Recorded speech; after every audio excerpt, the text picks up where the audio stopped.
Aujourd'hui, je vous parle de Lowtex. C'est une housse pour aller... pour mettre votre appareil photo dans l'eau.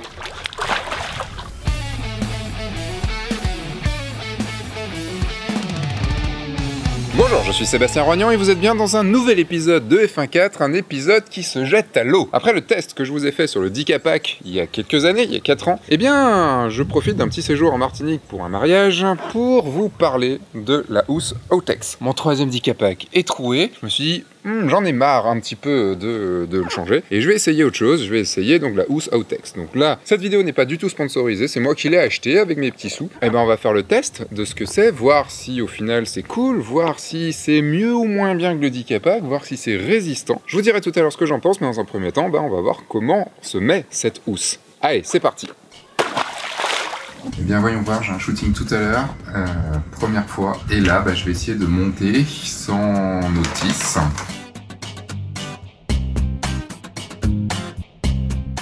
Donc la première chose à faire, c'est de mettre l'appareil photo dedans. Donc là il est dans ce sens là, et le gars il le fout de là.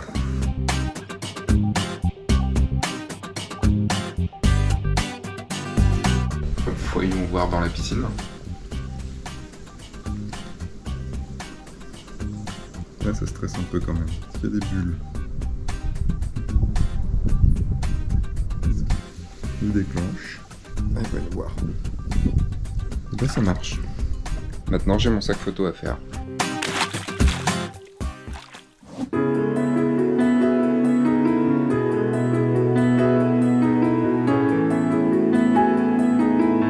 Voilà, on a fait les photos. Réaction à chaud sur Lowtex, ça marche. Mon appareil est pas mort, donc ça marche. C'est pas très pratique quand même, c'est un peu long à installer, mais ça marche. Et le fait de voir bien l'écran, d'avoir un peu accès quand même un peu mieux que le Dicapac au réglage, c'est quand même chouette.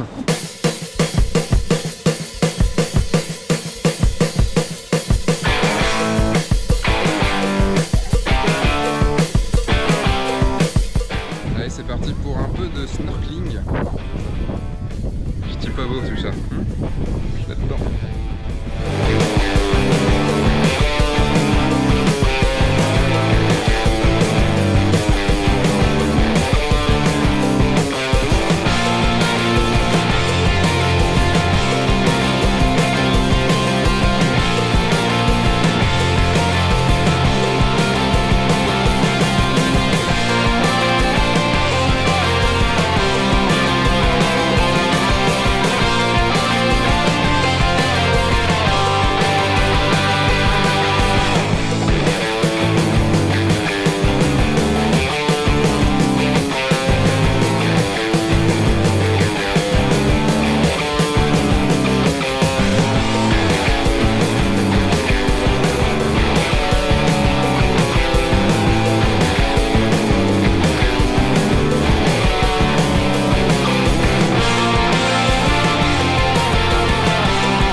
Et donc nous nous retrouvons maintenant pour le bilan en fait, de cette housse Lowtex, de ma première expérience, donc de 2-3 shootings avec. Enfin, déjà les points forts. Les boutons sont accessibles facilement. À part la molette de devant, j'ai jamais réussi à la bouger. Là la bague, on peut la bouger mais pas forcément très facilement. Mais en tout cas dès que vous êtes dans l'eau, c'est mort. Dès que vous êtes un peu en dessous de l'eau, c'est mort, ça va venir se coller. L'air va se comprimer, la sacoche, le plastique va venir se coller dessus et ça va être horrible. Il faut revenir à la surface pour pouvoir le faire. Autre point, le transport. Ça ne pèse rien et ça ne prend quasiment aucune place. C'est fiable, c'est con, mais c'est fiable. Autre point, le fait que ce soit vissé directement sur l'objectif fait que ça ne bouge pas. Dans les points négatifs, je vais mettre qu'ici, ça bouge, mais en fait, c'est moi qui étais un petit peu con, parce que j'ai pas vu ça dans la vidéo d'installation, c'est moi qui étais un peu trop vite. Read the fucking manual. Surtout, là, je l'ai retrouvé en fait dans mes bagages. Ce petit ustensile-là, il vient se caler à l'intérieur, ici vissé contre le hublot là, et puis après vissé dans l'appareil, comme ça, donc dans la housse, pas en extérieur de la housse bien sûr. Et ça, ça permet de faire en sorte que le hublot soit toujours fixé, toujours fixe comme ça. Là, vous pouvez voir que ça m'a un petit peu fait chier quand même. C'est vraiment fait pour être au-dessus de l'eau ou juste à 1 mètre, même pas 2 mètres maxi quoi. Et encore, faut vraiment avoir fait ces réglages. Il peut être bien aussi pour protéger contre la poussière.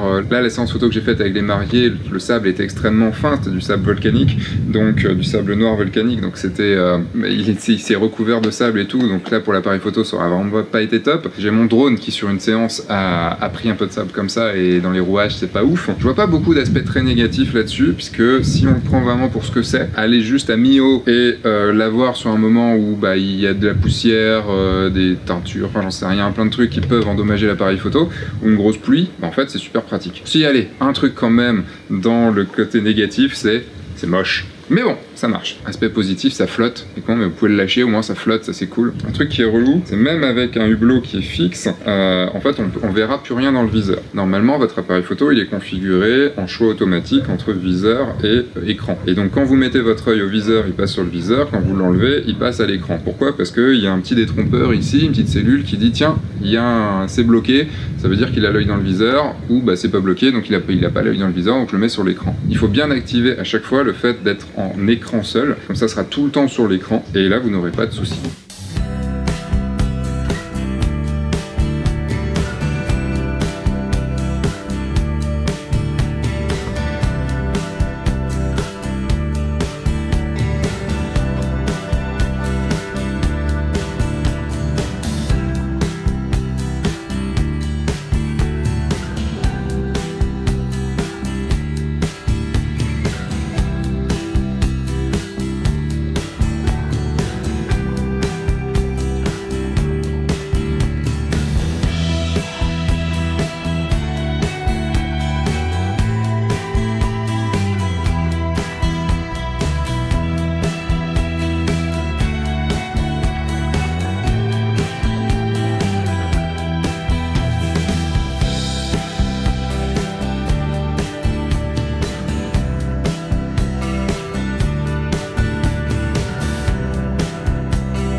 Par rapport au Dicapac. Le Dicapac, donc j'ai fait une vidéo sur le sujet, je vous la mets en lien. Il y a des avantages et des inconvénients. Les points positifs pour le Dicapac, c'est l'installation. L'installation est beaucoup plus rapide et facile sur le Dicapac. En gros, il y a juste à ouvrir le Dicapac, l'insérer dedans, et c'est bon. Et bien sûr le refermer, et après on est bon. Il est plus facile aussi sur le Dicapac de bouger la bague, parce que il y a 2 trous pour les doigts comme ça, et on va pouvoir beaucoup plus facilement le changer, et le plastique vient beaucoup moins se coller contre l'appareil photo.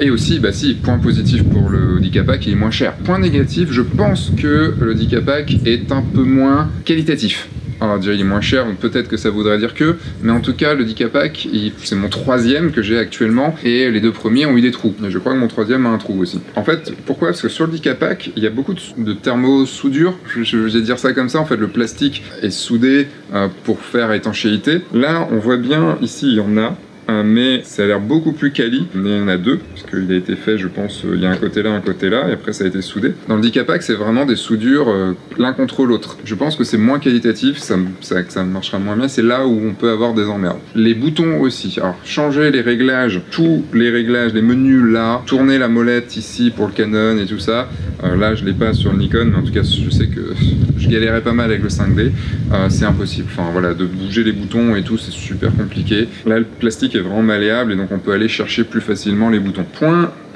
positif pour le Dicapac, il s'adapte à tous vos objectifs. Quand vous prenez la version Pro, donc avec pour les gros appareils, vous pouvez mettre n'importe quel objectif, ça va s'adapter. Ça va être un peu chiant parce qu'il va falloir ramener le hublot contre l'objectif. Là, il est fixé, ça c'est le point positif pour l'Outex. Mais le point négatif pour l'Outex, c'est que si vous changez d'objectif, déjà il faut tout réinstaller. Et en plus, si vous n'avez pas le même diamètre d'objectif, eh bien il va falloir en acheter un autre. Point négatif donc pour l'Autex et l'installation, c'est long à faire quand même. Il y a un peu plus de risque de se vautrer quand même, puisqu'il y a deux hublots ici à mettre. Alors il faut serrer assez fort quand même, il y a peu de risques hein, que ça, vraiment quand vous l'avez bien installé, mais comme il y en a deux, c'est beaucoup plus facile de se merder. Le système du Dicapac est vraiment ultra rapide et il est fiable. Enfin, j'ai jamais eu de problème avec l'ouverture, vraiment aucun souci. Point positif pour le Dicapac, c'est que vous pouvez aller plus profond. J'ai été jusqu'à 7 mètres avec, il est garanti 5 mètres, celui-là est garanti 2 ou 3 mètres je crois, et avec le Dicapac j'ai été jusqu'à 7 mètres, j'ai pas eu de soucis, et il est beaucoup plus pratique à utiliser. Enfin en tout cas d'une main il était plus pratique à utiliser, en tout cas j'ai trouvé.